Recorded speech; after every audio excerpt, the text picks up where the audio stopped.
Bueno, buenas tardes. Bienvenidos a la presentación de este libro, en realidad dos volúmenes sobre Jaime I el Conquistador de Juan Ramón Barat, o J.R. Barat, como figura en el libro.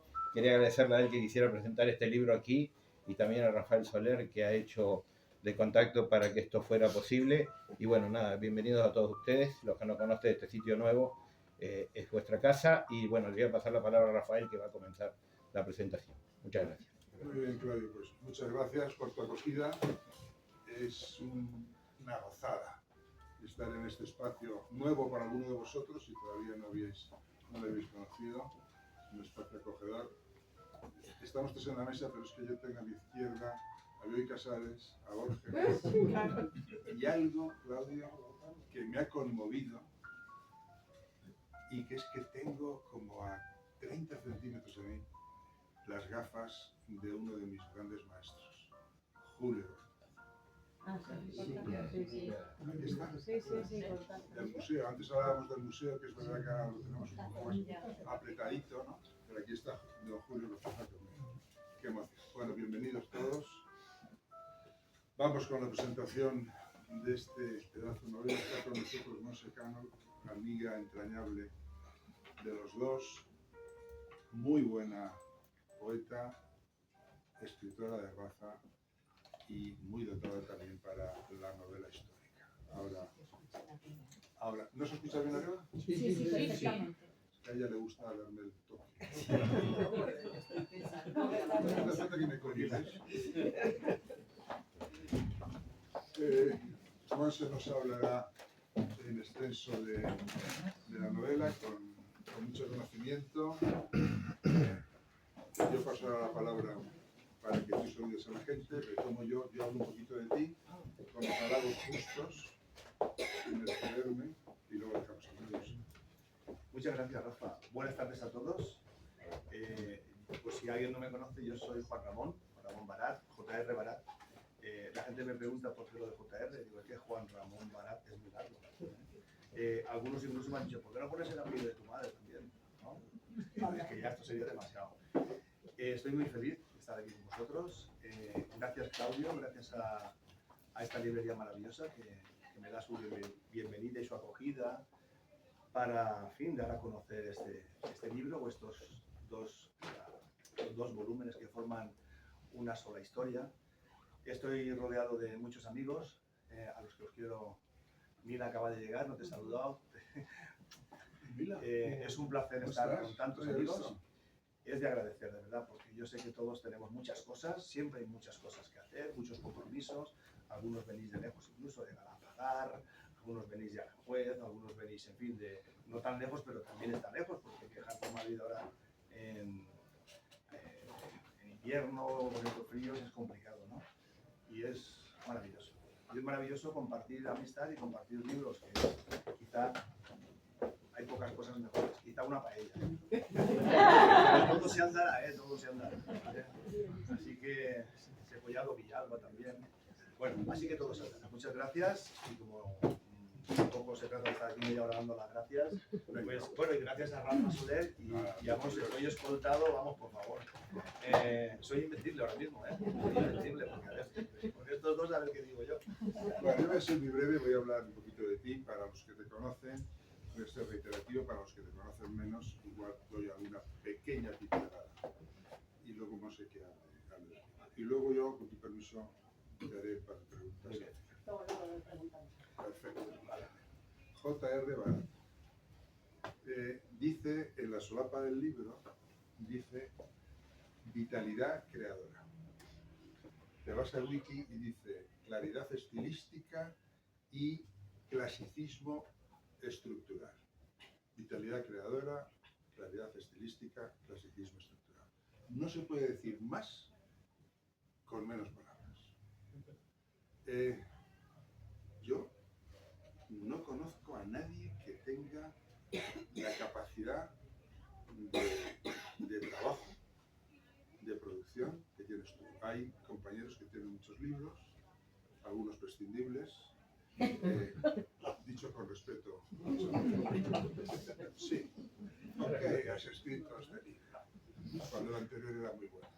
Pero no es tu caso, porque es que además tú tocas todos los géneros, incluso el de conferenciante con éxito. Has estado la semana pasada en el Ateneo, montaste el taco. ¿Monté un taco allí? No, ¿cuántos eres? Decían que había 2 millones mirando. Se lo vieron en Chile, en Sudamérica. ¿Cuánto tiempo estuviste hablando? Casi 1 hora y media. ¿De qué hablabas? Pues hablaba de la... en principio hablaba de Napoleón, de la Guerra de la Independencia, mal llamada Guerra de la Independencia, por supuesto. Empecé con la Revolución Francesa, empecé ¿Te soltaste con la Napoleón, faja? empecé a hablar de... Me solté la faja y empecé a hablar de todo. Bueno, vitalidad creadora. Si queréis os lo cuento, ¿eh? No, Es 1 hora y media, ¿eh? vamos a centrarnos. Ella viene está con Isabel la Católica, tenemos aquí siglo XIII, vamos a centrarnos, que aquí hay mucha cosa. Aquí hay mucha tela también, ¿eh? Por eso. Bueno, a lo que voy. Vitalidad creadora. Claridad estilística. Yo creo que ese ha sido una de las claves de tu gran éxito como escritor. Y digo gran éxito porque te quiero mucho y no aprieto los dientes, porque es para envidiarte el éxito y el reconocimiento que merecidamente estás teniendo. Y luego hay otras 2 palabras, clasicismo estructural, que está muy bien, porque tú en todo lo que has hecho vas a contarnos lo que nos tienes que contar. No enredas. Esto es lo que te quiero contar paso por paso.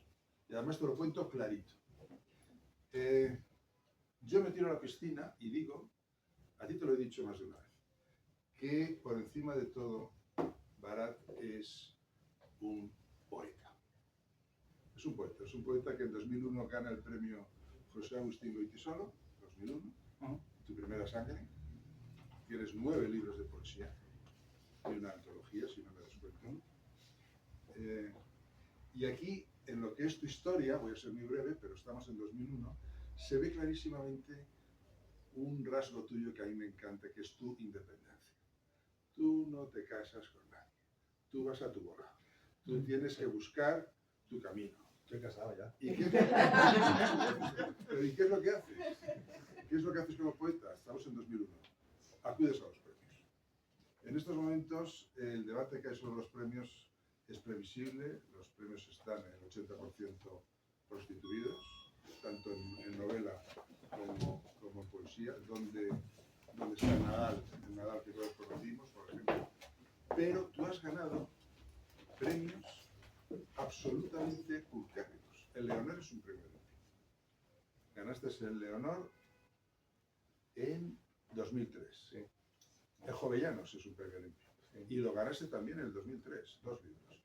Habías ganado el Torrevieja en el 2002, el Blas de Otero en 2006, y ahí has aliviado tu condición de poeta, has publicado, te has sentido reconocido y en 2007 vienes a Madrid.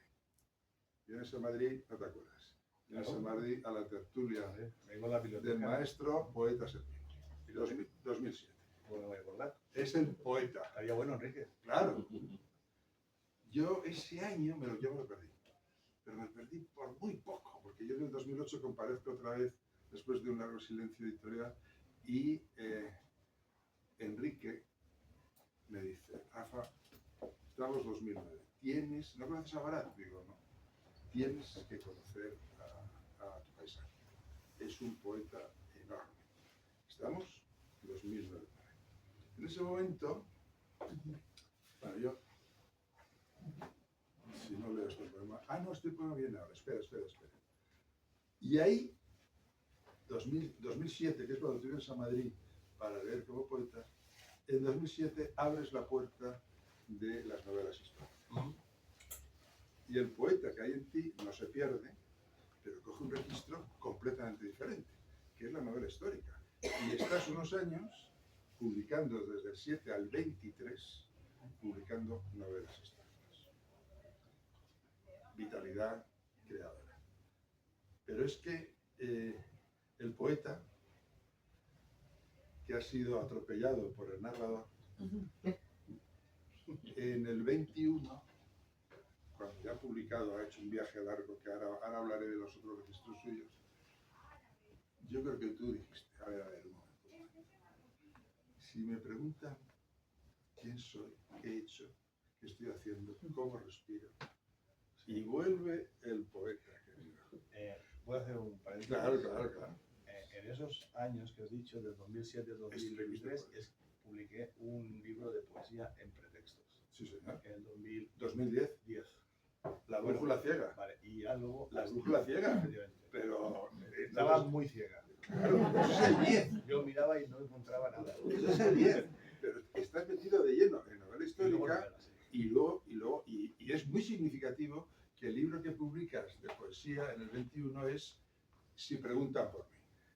Es decir, Que había uno que decía que el poeta dice, cuidado, aquí estoy yo, esta es mi historia, y es un testimonio personal bellísimo, para que veáis el calado de poeta al que estamos ahora. Belleza. De todos los colores de la infancia, el que quedó adherido a mi conciencia con más intensidad fue el olor del estiércol de las vacas. Hay otros que regresan igual que concursantes en un casting. Las verduras del huerto, el heno del establo, las manzanas asándose en el horno, el pan con chocolate, pulgarcito en el bosque, que la voz de mi madre dibujaba al calor del brasero en las tardes de lluvia. Todos ellos retornan y en silencio me apuñalan despacio por la espalda. Y aunque sé que es inútil, hoy busco la belleza en este mundo de aromas envasados al vacío, de amor con mascarilla y profilaxis, en el que sobrevivo como un náufrago. A veces, todavía, percibo aquel olor del pesebre y la paja, de la leche saliendo de las ubres calientes de las vacas que ordeñaba de niño en el corral, y siento que la vida me concede otra oportunidad de ser feliz en medio del estiércol. Y aquí tenemos al poeta que es nuestro querido Barat, en un momento de su vida en el que ya como narrador está absolutamente consagrado y es un escritor bien recibido en todas partes, con su parar de narrador urbanita, pero aquí está tu infancia, tu juventud, tu vida, y leyéndolo no hay que preguntar por ti porque todo está aquí. Pero es que luego, querido mío, además de esto, entras en novela histórica, pero te permites el lujo de decir, bueno, vale, yo ya tengo en novela histórica, yo ya tengo el cómo contarlo. Voy a escribir una novela. Voy a escribir una novela de putas.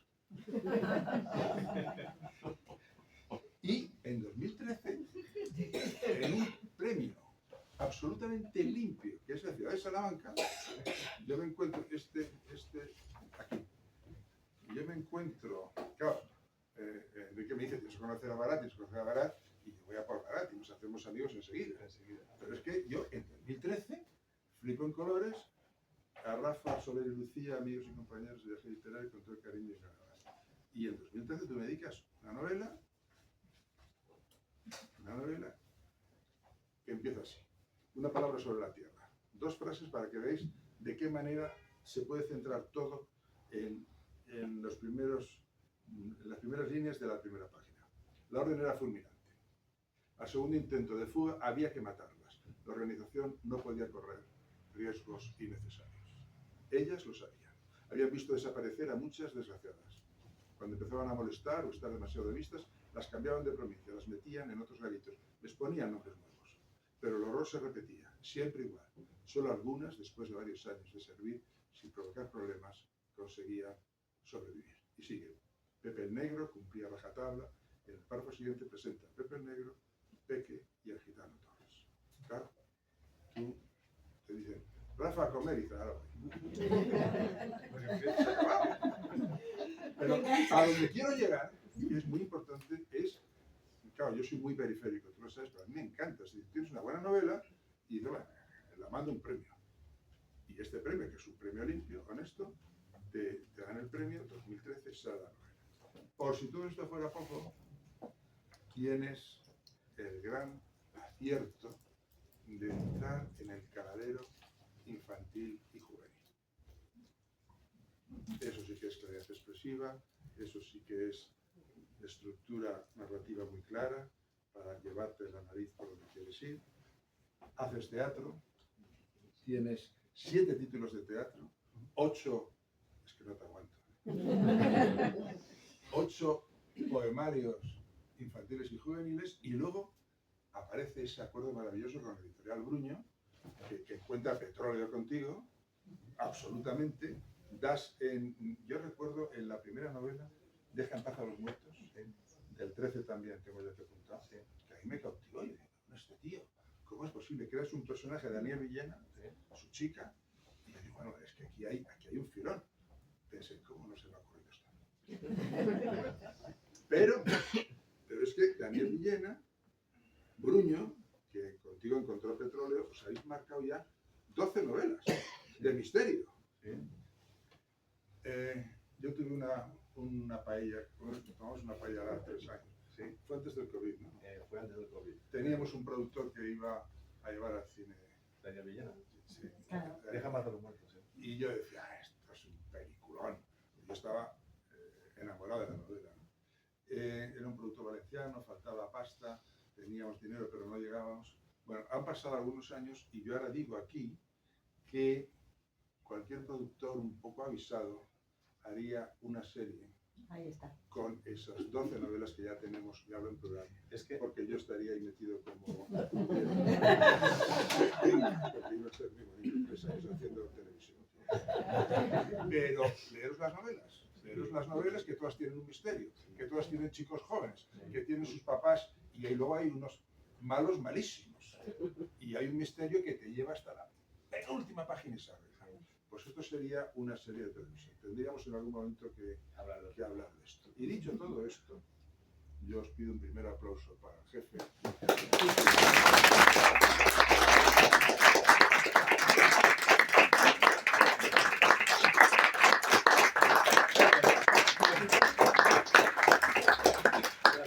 Bueno, pues a ver yo qué digo después de esto. Porque claro, me lo ha puesto complicado. Bueno, en primer lugar, gracias por favor también a la librería por habernos acogido aquí a todos.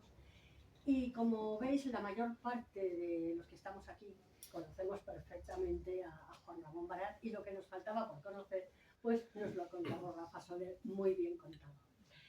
A mí me han encargado, para repartirnos el trabajo, que yo hable un poco más del libro en lugar del autor. Al autor ya lo tenemos muy fichado, entonces ahora habría que hablar del libro. A ver, hablar de un libro entre amigos siempre es complicado. Y cuando además de amigos la mitad son escritores, pues es más complicado todavía. Y cuando es una novela histórica es más difícil. Y cuando es una novela histórica sobre un personaje que todos más o menos conocemos, la cosa se complica todavía mucho más. Yo empezaré con una pregunta de estas que me hago a mí misma. ¿Por qué en el año 2023 se escribe una novela sobre Jaime I? No es un personaje desconocido, más o menos es uno de esos personajes sobre los que al menos una pequeña idea se tiene, ¿no? Yo el otro día decía, no, voy a Madrid a presentar una novela de un amigo mío sobre Jaime I. Ah, este era el que conquistó Valencia, ¿no? O sea que al menos un poco siempre suena de algo, no es un personaje desconocido. Esto luego se lo preguntaremos a él. ¿Por qué escoge a Jaime I? Supongo que el hecho de que sea valenciano él algo tiene que ver, pero no creo que sea la única razón tampoco. La novela histórica, de la que luego hablaremos un poco, tiene una gran complicación.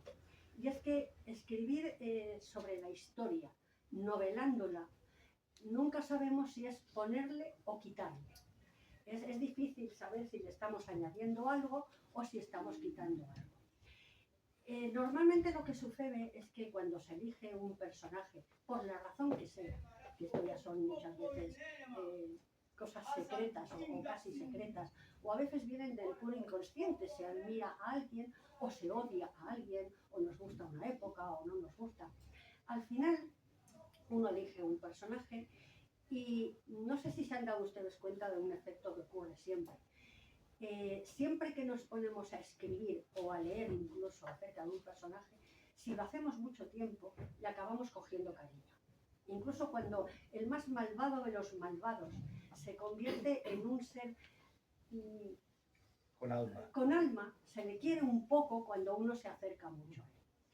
El acercamiento a un personaje tan antiguo como Jaime I implica que estamos hablando de unos valores absolutamente distintos a los que tenemos hoy en día, en muchos casos afortunadamente, en algunos no, pero en la mayoría sí. Implica que estamos hablando de una forma no de vivir, sino de entender el mundo diametralmente opuesta a la que nosotros tenemos hoy. ¿Cómo podemos conseguir, cómo consigue en este caso Juan Ramón Barat, que un mundo tan ajeno, porque realmente es tan ajeno, se nos convierta en algo interesante, apasionante y que nos siga a seguir apeteciendo? En primer lugar, supongo que precisamente por eso, porque estamos hablando de un mundo tan ajeno que nos gusta conocer. La Edad Media, todos sabemos que es atractiva en muchos sentidos. Pero lo que ha conseguido en estos dos volúmenes, Juan Ramón, a mi entender, es que nos encontremos no con el Jaime I heroico, que por supuesto está ahí, con el rey, con el personaje que todos más o menos conocemos, con el señor que tiene un sentido honorable de la caballería, que es un hombre que se comporta con cierta honorabilidad, que a veces es cruel porque hay que hacerlo en las conquistas y las guerras, pero sobre todo ha intentado convertirlo en un ser humano. Lo que nos engancha de la novela, los que ya la hemos leído, es precisamente que este niño huérfano de padre, que va a ser criado con los templarios, que luego en la segunda parte ya veremos lo que ocurre, este hombre se convierte en un ser humano cercano, lo podemos entender. Cuando antes Rafa hablaba precisamente de la claridad estilística, esa claridad es la que nos ayuda a ser un personaje creíble, un Jaime I que no es solo el personaje histórico, sino que es el ser humano al que le suceden cosas y que tiene la capacidad a veces de intervenir no solo en su vida, sino en la de los demás. Por eso es también un héroe, por eso es el personaje que tiene cierto poder y lo ejerce. Cuando estaba Juan Ramón escribiendo la novela, a veces me mandaba cosas y hablábamos de ella todavía, ¿te acuerdas? Entonces a mí me llamaba mucho la atención la relación con las mujeres que tenía Jaime I. Por eso he dicho que es un mundo cambiante, es un mundo diferente. Este hombre que, como es el rey, enamora a la mujer que quiere. A lo mejor las damas podrían haber dicho que no, pero yo creo que lo tenían un poco difícil para negar. Este personaje que podía ser, pues vaya, aprovecha, está muy enamorado de su mujer, pero aprovecha cada vez que puede con otra, ¿no? La verdad es que Juan Ramón ha tenido la habilidad, y a mí me parece que es una habilidad notable, de convertir esas circunstancias en algo, yo diría que casi histórico. Es un personaje que es así, se comporta de esa manera y entendemos perfectamente cómo lo hace y cómo lo hacen todos los demás. Todo el libro, los dos volúmenes, están atravesados por un sentido de la honorabilidad, que nada tiene que ver con nuestro sentido de la historia, pero este personaje que es capaz de ganar una batalla y no perdonar al enemigo, sino hacerle sentir que ha sido legalmente derrotado, que es una derrota que merece un respeto. Ese respeto, ese sentido de la honorabilidad que tiene especialmente con todo el enemigo. Estamos en un libro en el que no dejan de pasar cosas. Desde el principio hasta el final no hay un hueco en el que no ocurra nada. Desde que Jaime I es un niño, se nos cuenta la historia de su familia un poco, hasta esta segunda parte en la que vemos el final de un reinado, el final de un largo reinado y de la vida de un largo personaje. El libro en principio estaba escrito como un único tomo. Esto ha sido un compromiso editorial dividiendo en dos partes. Y ahora, una vez que está hecho, yo creo que tiene cierto sentido. Probablemente. Vamos a decir que sí. Bueno. Seguro que editorialmente tiene alguno. Luego vamos a pensar que pueda tener algún sentido también desde el punto de vista literario. La verdad es que yo casi me atrevería a decir que el primer libro es ese momento de nuestra existencia en el que vamos subiendo. Cada vez vamos ascendiendo en sabiduría, en enriquecimiento propio, en adquisición de poder en este caso. Y el segundo volumen, aunque no estaba planeado que fuera así, pero que empieza justamente después del fallecimiento de la reina Violante, es un libro que, aunque estamos en el cenit del poder político de Jaime I, en realidad es un libro de descenso. Nos vamos a encontrar con que se llega a lo alto, se llega a la cúspide del poder, se llega a ese momento vital en el que una persona, con suerte, lo tiene todo en sus manos y empieza el descenso. No nos vamos a encontrar en este segundo volumen con un libro triste, con un libro que hable de la decadencia, pero realmente en todo éxito está también la semilla de la decadencia. En el principio está siempre la semilla del final. Y eso es un poco lo que vamos a ver entre uno y otro libro. Por eso a lo mejor no me parece tan mal que se haya dividido en dos partes. ¿Por qué? A ver, las presentaciones las hacemos para recomendar que se lea el libro, ¿no? Alguna vez se ha dado algún caso en el que no, pero en general es de lo que tratamos aquí. Tú sabes que sí, pero bueno. ¿Por qué podemos, Rafa y yo, en este caso yo ahora, aconsejar que lean ustedes el libro de Jaime I? Pues primero porque es un libro muy ameno. Lo van a leer con enorme facilidad, no es un libro complejo, van a leer la historia tal cual. Luego porque está realmente muy bien documentado, que es lo primero que hay que pedirle a una novela histórica, que la documentación sea correcta, y en este caso es exhaustiva. ¿Se acuerdan ustedes de que uno de los méritos de la Ilíada, por ejemplo, es que todos los personajes que salen tienen nombre y filiación? No hay ningún personaje anónimo que esté ahí porque sí. Bueno, pues en este libro todos los personajes tienen nombre, tienen apellido, todos sabemos quién es. No hay un criado, no hay un caballero, no hay un soldado. Todo el mundo tiene su nombre y todos sabemos por qué está. Ya digo que la documentación ha sido exhaustiva. Entonces nos vamos a encontrar con una buena biografía de Jaime I, contada como se deben contar las novelas, que es para que la gente se divierta, para que lo cojamos y nos pasemos un buen rato. A veces nos olvidamos de que la literatura sobre todo tiene que ser divertida.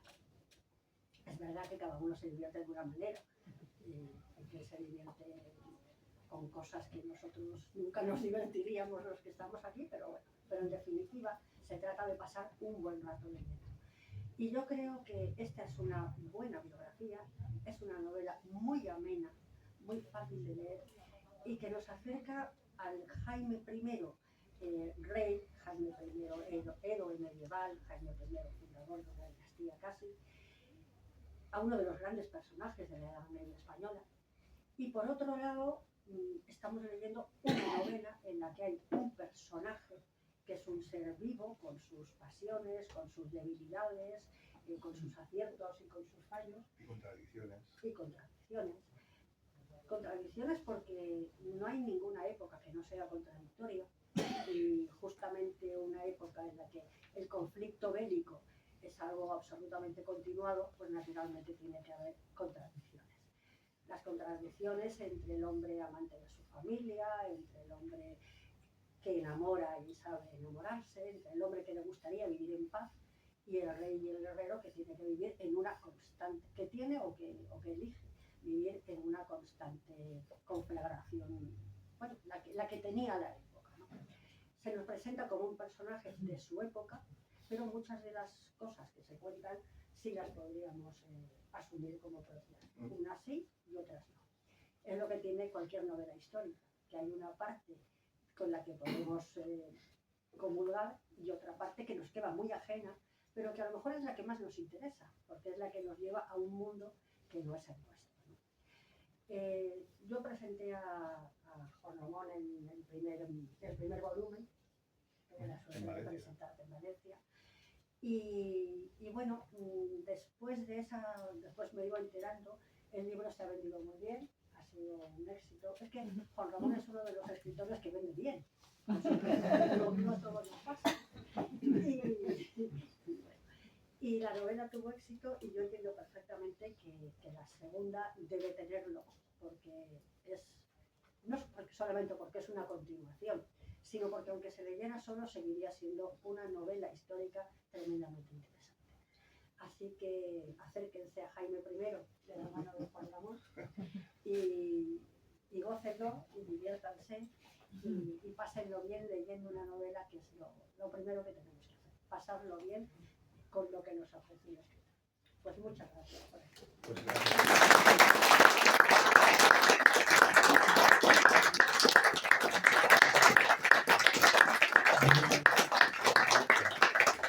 Pues ahora yo voy a hacer una pregunta. Sí, Yo a te he ver, hecho por media alusiones, ¿no? pregunta. Yo te he hecho media pregunta y que me Sí, la sí, contestaras. la respondo. ¿Por qué elegiste a Jaime I? Muy bien, estupendo. Muchas gracias por todo, ¿eh? Genial. Pues, bueno, a ver, yo nací en Valencia, pero me considero ciudadano del mundo, igual que los que estamos aquí. Eso es un accidente y ya está. No he elegido algunos personajes porque sean valencianos, sino porque me han entusiasmado, me han enamorado. Me gusta leer mucho y cuando estás leyendo, además, siempre leo con un lápiz, tomando notas. Una novela, un ensayo, por supuesto, siempre estoy subrayando, ¿no? Y tropiezo con muchos personajes y muchas situaciones y muchas historias. Y es que hay historias y hay novelas en todas partes. Tropiezo aquí mismo, aquí he tropezado con 14 o 15 personajes que se merecen una novela, un novelón. Ahora veréis qué personajes desfilan por estas páginas, porque estamos haciendo un recorrido por todo el siglo XIII, nada más y nada menos. Entonces, claro, digo, Dios mío, me apunto a este tío que voy a hacer una novela. Sí, la historia está llena de personajes fascinantes. Algunos son más o menos conocidos, como puede ser Jaime I, a lo mejor para mucha gente, a lo mejor para otros no. Aquí, por ejemplo, sale Alfonso X Sabio, ¿no? Vivito y coleando, ¿no?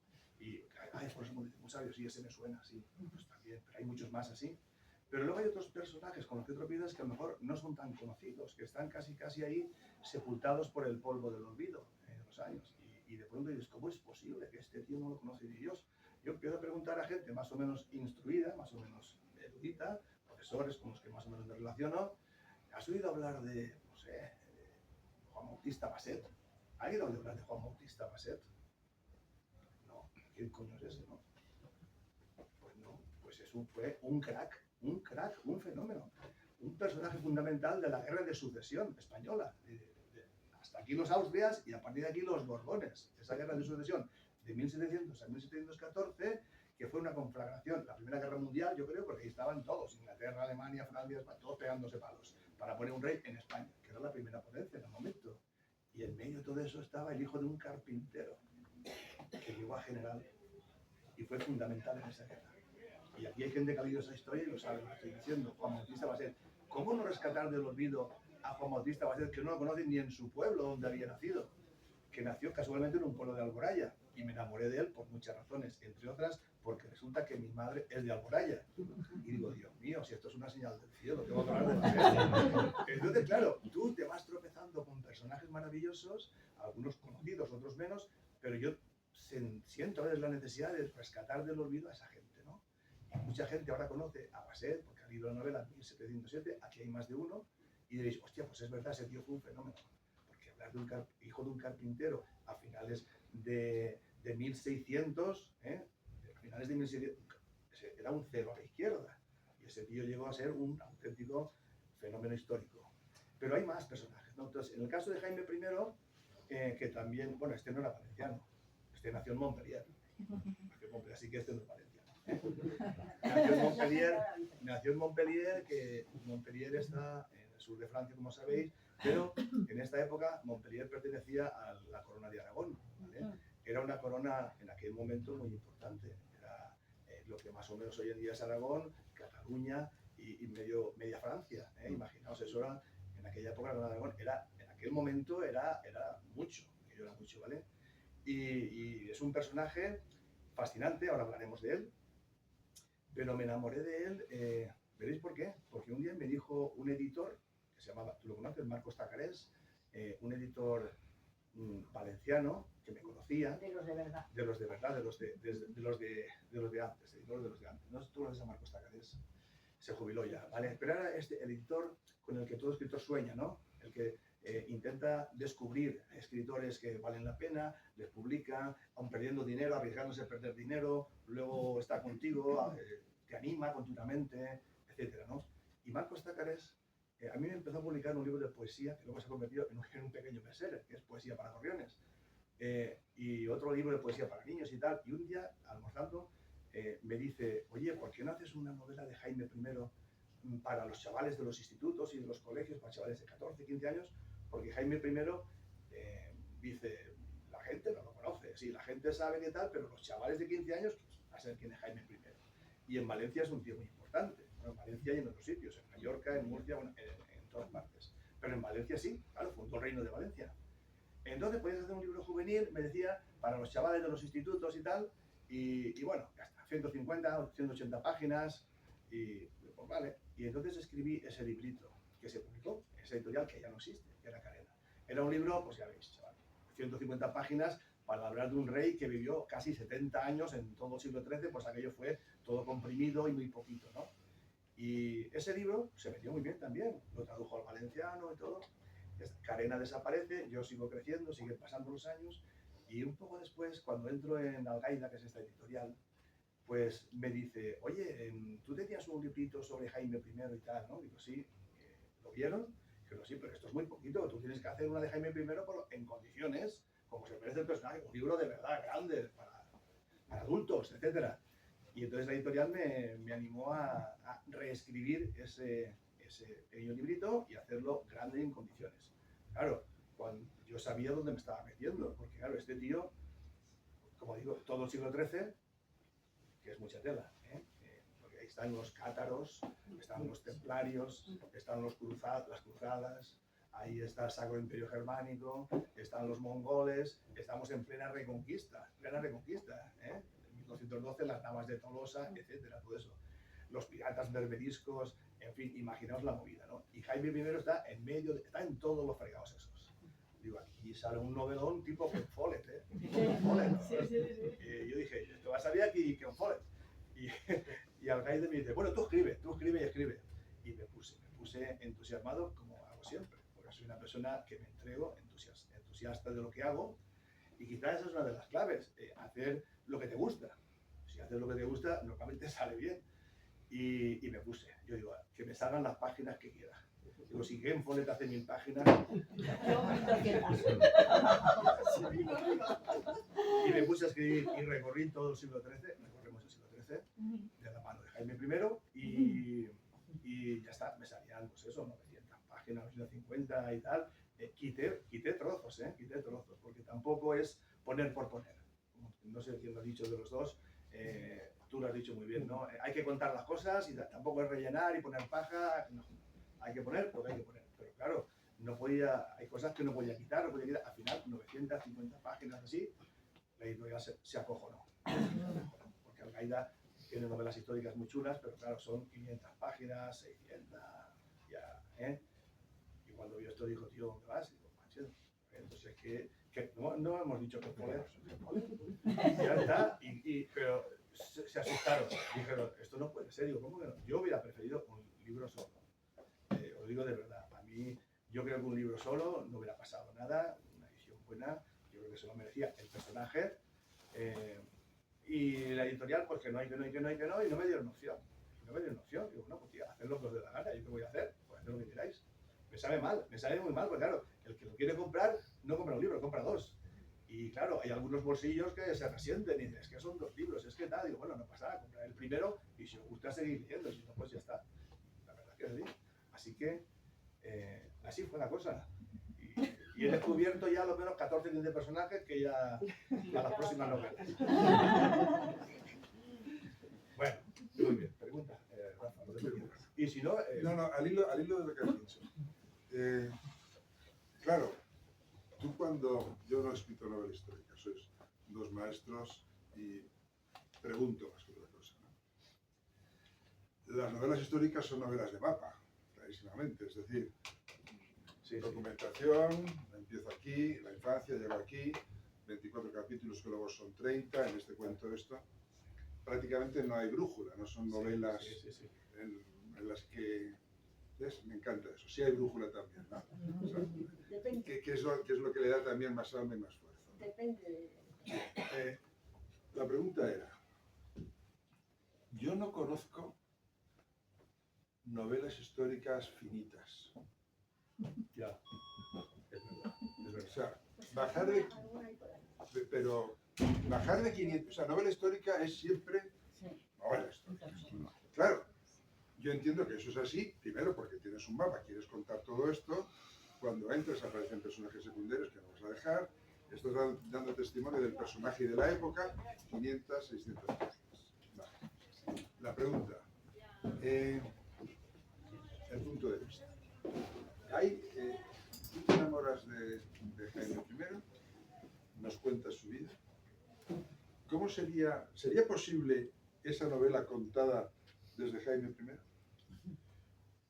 De hecho, el primer libro que yo consulté para escribir esto fue un libro escrito por Jaime I, que fue el libro de los Hechos, que era, bueno, en valenciano o en catalán de la época, el Llibre dels Fets, que era una especie como de diario de campaña, que ahí estaba escrito por él. Y ahí tienes la documentación. Y ahí está, esa es el punto de partida, ¿no? El libro de los Hechos. Y sí, lo que pasa es que, claro, imaginaos un libro de campaña de un rey que estaba peleando continuamente, ¿no? Claro, ahí solamente quedaba reflejado o registrado lo que él quería, lo que a él no le interesaba y no lo reflejaba. Si había hecho una perrería gorda, las hacía muchas, pues ahí eso no constaba. Entonces, claro, lógicamente, ¿no? Si tú has hecho una burrada, no lo vas a poner allí para que los se enteren, ¿verdad? De tal manera que hay que leer el libro de los Hechos con mucha cautela, ¿vale? Claro. Como el de César. Como el César en las Galias. Como el César en las Galias, obviamente, ¿no? Exacto. Bueno, donde quiero llegar yo es que la novela histórica te lleva más al narrador que cuenta todo a coger la primera persona, ¿no? Sí, de todas formas, a veces ¿Verdad? hay algunas Sería novelas. muy interesante. Depende, porque por ejemplo estoy pensando ahora en alguna novela de... Es que ahora, como estoy así, no sé el título. Pero no es habitual, Pero ¿no? es menos habitual, Es menos menos habitual. Pero es que aquí por eso yo te preguntaba por qué elegiste a Jaime I. A ver, hay veces en las que uno elige una novela histórica como escenario para no contar lo que pasó en esa época, sino como símbolo de otra cosa que uno quiere contar. Muy interesante. Hay muchos tipos de novela histórica. A mí me gusta cuando hablo de novela histórica, y esto yo lo hemos hablado también, es que una novela escrita hoy, que intenta reflejar la sociedad de hoy, se va a volver histórica con el tiempo. Es decir, en el momento que una novela de Pérez Galdós puede ser hoy una novela histórica en el momento que está contando una realidad que no es la actual. Eso no es porque el autor haya querido escribir una novela histórica, sino porque ciertos textos se convierten en históricos con el paso del tiempo. Yo creo que cuando intentamos escribir una novela histórica hay dos enfoques principales. Uno que es utilizar esa época o esos personajes como recurso literario, recurso estilístico para contar otra cosa, para contar nuestra idea de la sociedad, de las relaciones, del mundo de alguna manera. Y la otra es la de coger una época y contarla, sin tener en cuenta, sin intentar comparar valores, sin intentar que se convierta en símbolo de nada, sino simplemente sino el reflejo lo más exacto posible de esa época, de esos valores y de esas situaciones. Yo creo que ese es el camino que ha elegido Juan Ramón cuando ha elegido esta historia. Aquí no podemos, todo lo podemos hacer si nos empeñamos mucho, pero él no ha intentado, creo nunca, que la historia de Jaime I la podamos utilizar como símbolo de otra sociedad, como comparativa con nuestro mundo, porque es que es un mundo tan diametralmente diferente que lo podía haber hecho. Tenemos a Marguerite Yourcenar en Opus Nigrum, que de repente nos está contando esa historia para contar otra, para que nosotros entendamos nuestro propio mundo. Aquí el mundo que tenemos que entender, el que se nos ofrece, es el mundo de Jaime I, el del siglo XIII, el de las relaciones políticas, culturales y familiares del siglo XIII. ¿Es mejor un camino que otro? No, son caminos diferentes. Y además a cada lector también le gusta más uno que otro. Evidentemente, si lo que queremos es aprender un poco de historia a través de la novela, probablemente este es el mejor camino. porque cuando utilizamos el otro estamos poniendo mucho de nuestro propio mundo en ese mundo supuestamente histórico del que estamos hablando, ¿no? Pero este es el camino de que con una novela sí podemos entender una época y entender una historia, ¿no? Si no me equivoco. No sé, yo estoy asustado. Están diciendo cosas y yo no sabía todo eso. Yo escribo y luego los críticos dicen lo que le dan. Otra pregunta, muy importante. Tú tienes tus fichas, estás escribiendo la novela. Sí. Vamos con los secundarios, ¿vale? Personajes secundarios, Vale. sus tramas, entran y salen de la historia, etc., ¿vale? Todos suman. En el fondo lo que estás haciendo es un testimonio riguroso, histórico de todos esos años. Sí. ¿Hay en esta novela algún personaje de ficción? Sí, claro. Hay algún personaje de ficción. ¿Cómo nacen? Porque los necesitas para impulsar. Sí. La inmensa mayoría de estos personajes, la verdad que tenía que haberme apuntado porque ibais diciendo cosas y yo quería replicar, pero bueno, a ver si no se me olvida. Claro que hay personajes de ficción, claro que los hay. Es necesario, es que es imposible. A ver, bueno, se puede hacer una novela solo con personajes completamente documentados y tal, pero yo creo que esto es mejor, creo que es mejor. Y que el lector lo va a agradecer. Porque yo quería decir antes una cosa, y es que lo del estilo, ¿no? Cada uno tiene un estilo, cada uno de nosotros, si nos ponemos a hacer una novela histórica o no, lo que sea, cada uno pone su estilo y su visión del mundo y su forma de entender la literatura y su forma de acercarse al lector, ¿no? Yo cuando escribo siempre pienso en el lector, siempre, no sé por qué, quizá porque tengo una vocación didáctica, he sido profesor toda mi vida, y eso de intentar hacerme entender a mis alumnos, desde que empecé, eso ha sido mi norte, siempre. O sea, yo llego al aula y digo, me tienen que entender y tengo que hacer mi clase que sea completamente agradable, digerible y que les guste lo que estoy explicando. Esa es mi batalla. Y aquí hay compañeros míos que han trabajado de profesor y tal, y cuando hago novelas juveniles sabéis que yo tengo ganas de acercarme a los chavales y tal. Y ese es mi estilo. Entonces, cuando hago una novela de adultos, es lo mismo. Es lo mismo. Yo quiero que me entienda el catedrático de la universidad más exigente de historia y una persona, a lo mejor, digamos, normalita y corriente, con pocos estudios, simplemente que le gusta leer y que no, ¿sabes? Y que le guste al catedrático exigente y que le guste a la persona normalita. En poesía y en novela. Por eso a lo mejor mi poesía es de línea clara, que tú has dicho, porque a mí me ha dicho gente muy exigente desde el punto de vista literario, me gusta tu poesía, y gente a lo mejor que no sabe casi leer lo justito y que le gusta mi poesía. Entonces, en la novela, ese deseo de claridad y de amenidad está siempre presente en mi forma de escribir. Y ahora, los personajes secundarios. Al final de esta novela hay un glosario, ¿vale? Hay un glosario de todos los personajes que salen, que son muchos, porque acabo de decir que recorremos el siglo XIII, podéis imaginar que ahí sale mucha gente. Claro, yo soy consciente de que esto es una pequeña dificultad para el lector, ¿eh? Porque claro, cuando empiezas a ver muchos personajes hay gente que dice, Dios mío, esto... Entonces hay un glosario. Y ahí se licita los que son reales y los que no son reales. Entonces, claro, los importantes son todos reales.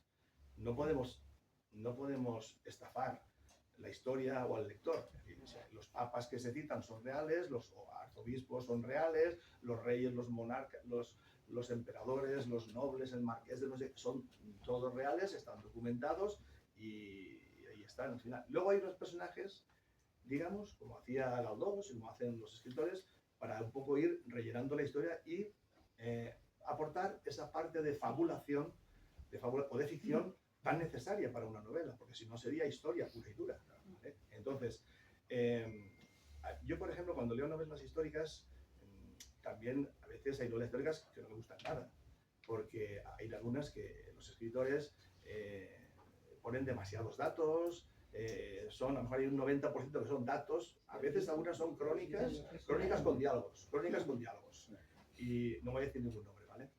Pero los tengo aquí. Crónicas con diálogos. Y entonces, claro, incluso novelas sobre Jaime I que he leído, ¿eh? Y digo, es que esto no tiene alma. Es decir, y hay otras novelas que empiezan a poner datos y les sobran 300 páginas. Eso nos ha pasado a todos. Y yo eso lo sé, y digo, yo huyo de eso, vamos, a la peste, ¿vale? Entonces, una novela histórica tiene que tener parte histórica y parte de novela, de ficción, de fabulación, de invención. Y ahí entran los personajes inventados. ¿Quiénes son?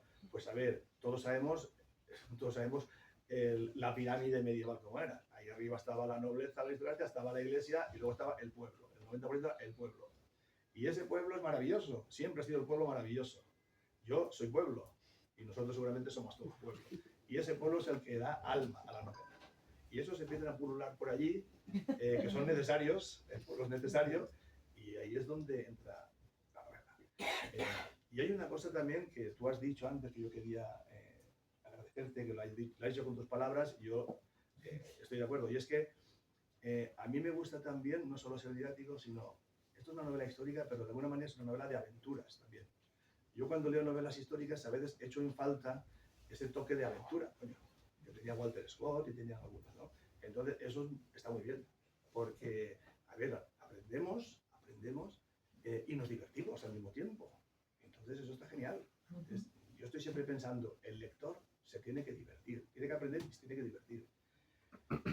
Y por eso he hecho mucho hincapié en algunas escenas de corte. Has hablado del alma, ¿no? El alma del personaje. Yo me he acercado al alma, no solo de Jaime, sino al alma de los personajes que van pululando. Sé que es un ejercicio muy difícil meterse en el alma de una reina, o en el alma de una, yo qué sé, de un truán, o en el alma de un sicario, o en el alma de un no sé qué. Es muy difícil, pero hay que intentarlo, hay que intentarlo. Y solo si lo intenta, y cómo pensaría este tío, cómo haría estas cosas y tal. Y entonces ahí es donde, en Jaime I, por ejemplo, yo las novelas que yo había leído de él, he leído varias, echaba en falta el lado humano del rey. Es que salían todas las dos cosas históricas, todo como están en las crónicas, pero no hay alma. Por ejemplo, pues sus tribulaciones interiores, sus dudas existenciales, sus contradicciones, esos que todos los tenemos, ¿no? El rey, por supuesto que los tiene. Y sobre todo sus relaciones íntimas. Relaciones íntimas yo las echaba siempre en falta en otras novelas. Nadie se metía en ese tema, como si fuera un tema tabú, el tema de las mujeres, que fue un fenómeno este tío. Este tío tuvo 3 mujeres legales, legítimas, y tuvo, no sé si eran 50.000 o 60.000 amantes. Es que seguir la cuenta de las amantes es imposible. Se enamoraba todos los días, y no solo se enamoraba, sino que conquistaba. Conquistaba, lo habéis pillado, ¿no? Seducía. Es que era imposible decirle que no, porque además sobre todo porque era el rey. Era el rey poderoso. Y encima era guapo, y era alto, y es que lo tenía todo. Y claro, y encima, pues claro, ¿cómo ibas a decir que no? Y entonces, pues claro, pero claro, había que meterse en esas relaciones humanas con las mujeres, cómo conquistaba, cómo seducía, cómo no sé qué, y eso le da mucho juego a la novela, ¿no? Porque claro, entre col y col, lechuga, ¿no? Entre batalla y batalla, pues a ver, un besito de vez en cuando tampoco pasa nada, ¿no? Claro, y eso yo lo he echado en falta. Pero esa es la parte que pone el novelista. Bueno. La historia es la historia y lo otro hay que inventárselo porque no lo conocemos. Es decir, conocemos una batalla y el resultado. Conocemos una relación nobiliaria y el resultado. Lo que no conocemos en una novela es justamente lo que hay dentro de cada personaje. Y esa es la parte que siempre en una novela histórica pone el autor. ¿Y cómo la pone? Pues esa parte no es del personaje, esa parte siempre es del autor. Ahí es donde la personalidad del autor se desvela, porque realmente uno inventa el personaje que de alguna manera es capaz de comprender. Uno no va a escribir de lo que no entiende, ¿no? Quiero leer un fragmentito, ¿vale? Claro que sí. ¿Me vais a permitir?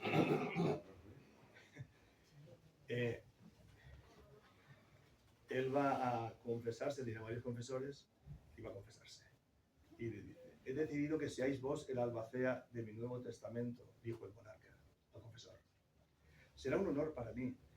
¿Quién más sabe de vuestras intenciones? Las intenciones era de repartir el reino, porque esa es otra. Él era el rey de la corona de Aragón.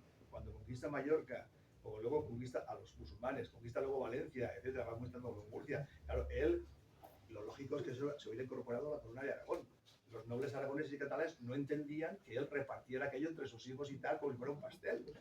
Vale, entonces, dice, ¿quién más sabe de vuestras intenciones? Le dice el confesor. Dice, la reina, Violante, y Ferrer de Pallarés, que era otro confesor. Dice, dividir el reino en 2 mitades no es un pecado, sino una temeridad. Yo quiero que Pedro sea rey. Es que claro, es que Jaime tenía un hijo, el primer hijo era de una reina castellana y el segundo hijo era de Violante. Dice, yo quiero que mi segundo hijo también sea rey. Vais a sembrar la cizaña en vuestro reino. No solo despertaréis la animadversión de vuestros vasallos. Castellbisbal pensó en la nobleza, pero también en los prelados como él, sino que vais a enfrentar a vuestros hijos. Jaime no había reparado en ello. Mis hijos no tienen por qué discutir entre ellos. Hay tierras para todos. Poneos en el lugar de Alfonso, que es el primogénito, el hijo de la castellana. Poneos en el lugar de Alfonso. Lo primero que dirá es que le habéis escamoteado la mitad de su reino y sus derechos como primogénito. El monarca sabía que al prior no le faltaba razón. Y también sabía que Violante era testaruda y no admitiría que Pedro fuera un simple segundón, la segunda esposa. La cabeza empezó a dolerle. ¿Hay algo más?, preguntó Castellbisbal. Jaime volvió a pensar en Blanca, una de las amantes. Recordó las escenas que había protagonizado con ella, arrastrado por la lujuria. Escenas inconcebibles con Violante, porque Blanca no cesaba de proponerle cosas desconocidas. Su capacidad de inventar en la cama rebasaba cualquier límite imaginable, y él se dejaba absorber por aquella marea que lo engullía, igual que un remolino de placer interminable durante horas y horas. Creo que estoy en pecado mortal. ¿Cómo es eso? He cometido actos impuros. Abridme vuestro corazón.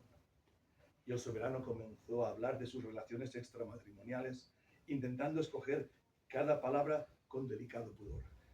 No ignoraba que la lujuria se contaba entre los 7 pecados capitales y que atentaba contra la virtud cristiana porque se refería al deseo carnal desordenado. Jaime desgranó entre tartamudeos las exquisiteces fornicadoras de Blanca de Antillón, que nada tenían que ver con la entrega casta y sumisa de las mujeres a las que había conocido carnalmente con anterioridad, incluida la propia reina Violante. Aquellas obscenidades le parecían inconfesables y no sabía cómo explicar su congoja. Abrió su corazón, atropellándose con las palabras, los circunloquios y los puntos suspensivos, mientras el 6º mandamiento resonaba en su cabeza como un martillo. No cometerás actos impuros. La fornicación fuera del matrimonio es pecado, decretó Castellbisbal cuando Jaime dejó de narrar sus devaneos amorosos. Debéis arrepentiros y hacer propósito de enmienda. El rey dijo que sí sin abrir la boca. Ahora rezad conmigo, añadió el señor. Dijo que sí sin abrir la boca. Bueno, es una escena solamente.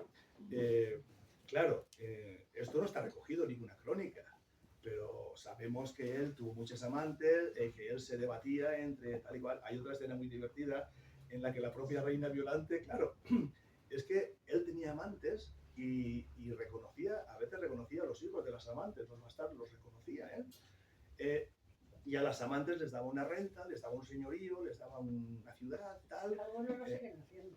Algunos pues han puesto el dedo en la llaga.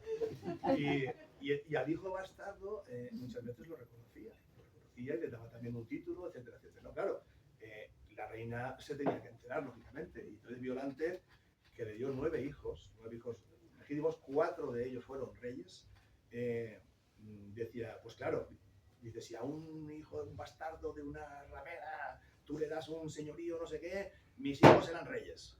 Y por eso él, entre otras cosas, empezó a repartir aquí y allá, que eso claro, por eso le dolía la cabeza ya de pensar, porque los nobles no lo entendían, ¿no? Hay una escena muy divertida también en que Violante ya se cansa, porque estaba enterada, por supuesto, de todas estas amantes y demás, y un día dice, ven para acá, hasta aquí voy a llegar, ya está bien, tío, disimula un poco, por lo menos, no sé qué, bueno, es muy divertida la escena. Bueno, dice, cuando tengas eso, pon a remojo o algo, porque... bueno, en fin, pues estas escenas, claro, hay que construirlas, no están en crónicas y tal, pero hay que construirlas, tú te las imaginas porque, vamos, debió de ser así. Y además, casualmente, esto que he leído, veréis, este Castellbisbal, que era obispo de, creo que era de Gerona, no recuerdo, de Huesca. Tiene nombre de champán. Sí, pues era el confesor. Claro, cuando Jaime le cuenta, por ejemplo, todas las... Porque en el fondo Jaime I era cristiano, de verdad. Entonces él sabía que estaba en pecado mortal, o sea, no es broma, él lo sabía, entonces él quería, en fin, pero su carne era muy débil, entonces pedía perdón, pero luego volvía otra vez.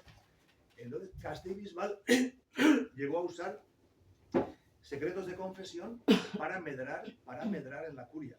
Es decir, Castellbisbal era ambicioso, él quería llegar a cardenal y quería llegar a Roma, cardenal y más allá, si era posible. Entonces utilizó secretos de confesión delante del papado para medrar él, ¿no? Claro, cuando el papa se entera de cosas inconfesables, políticas algunas, otras de sexo y tal y cual, sabes que el papa menudo era para utilizar la información en su beneficio propio, porque el papa tejía el mapa político de la época y demás, ¿no? Entonces lo pone en un puño.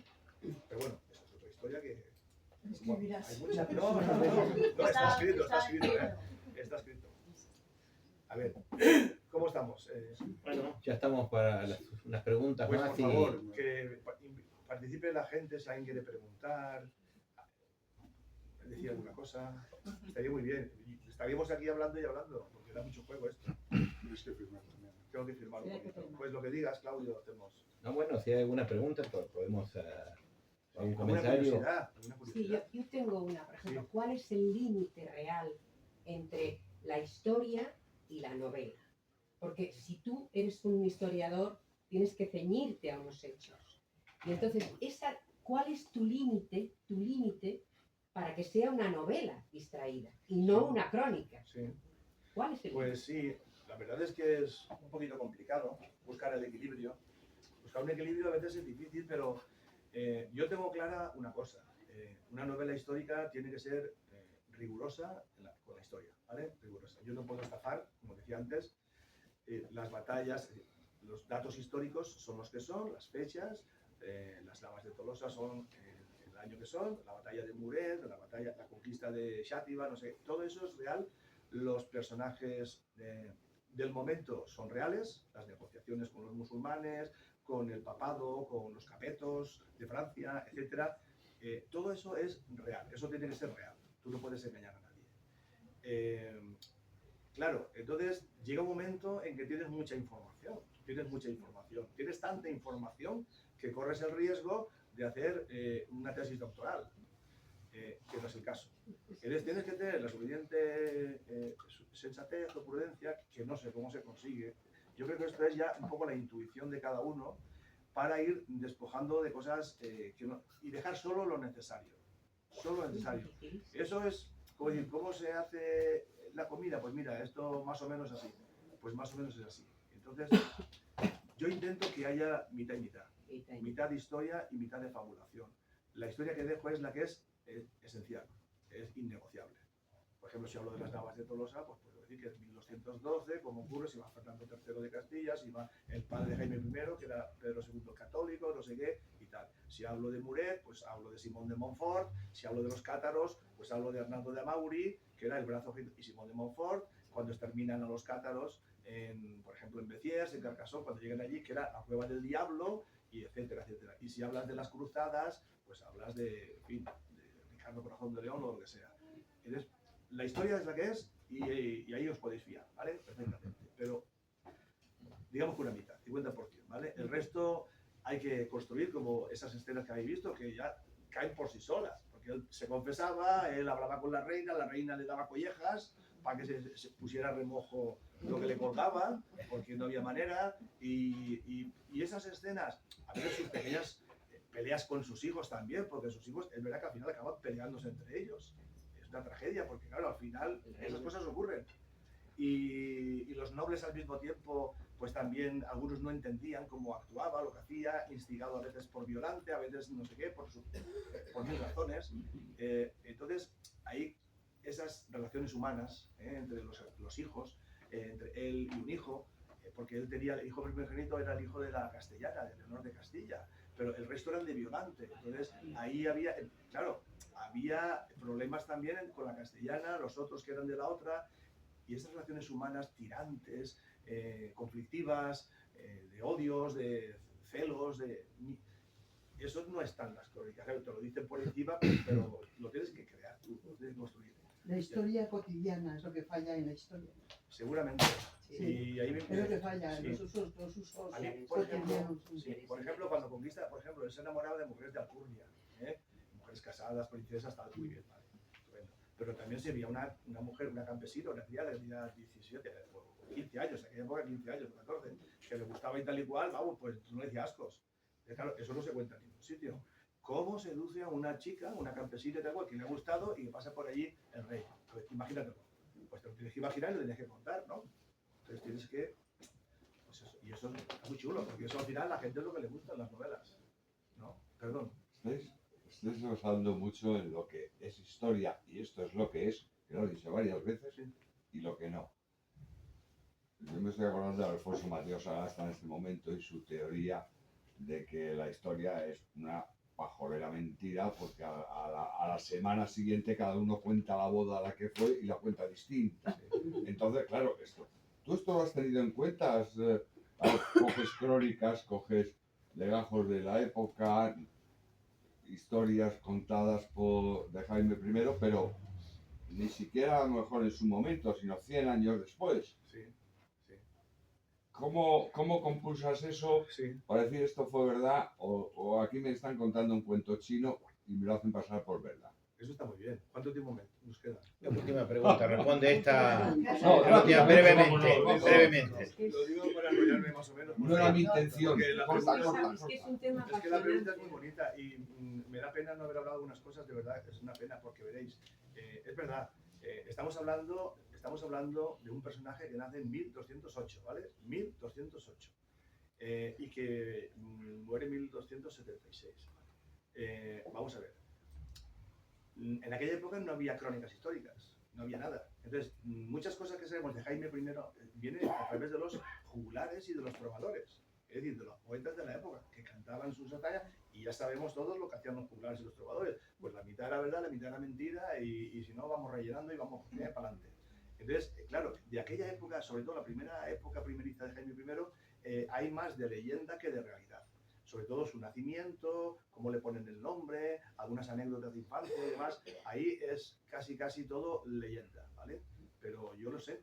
Pero es muy bonito también, porque la parte, los primeros años son chulísimos, porque, pero coinciden, claro, tú empiezas a leer por aquí, como tú dices, y hay cosas que son verdad, cosas que son inventadas, cosas que hayan añadido y tal. Hombre, tú tienes que tener la suficiente sensatez para ir cribando, porque hay cosas que se van repitiendo metódicamente e incluso cuando ves tesis doctorales, un estudio riguroso y demás, ves que hay cosas que se repiten. Entonces, al final sabes lo que es verdad y no es verdad.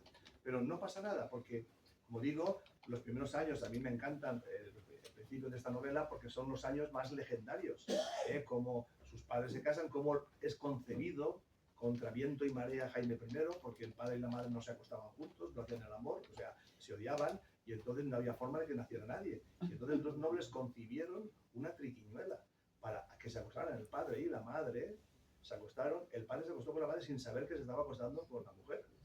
Le hicieron creer que era una mujer, otra mujer, a oscuras.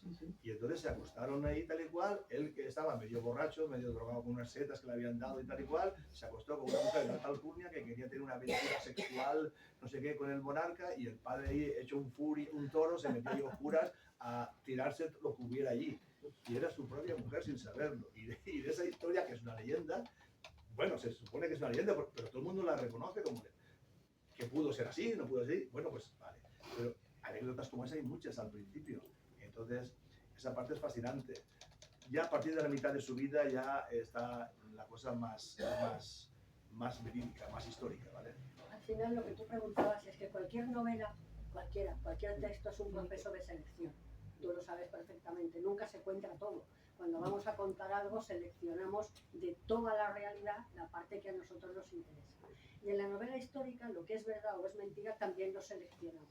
Lo que acaba de decir Juan Ramón. Se da por cierto una cosa, pues porque es un acto de fe.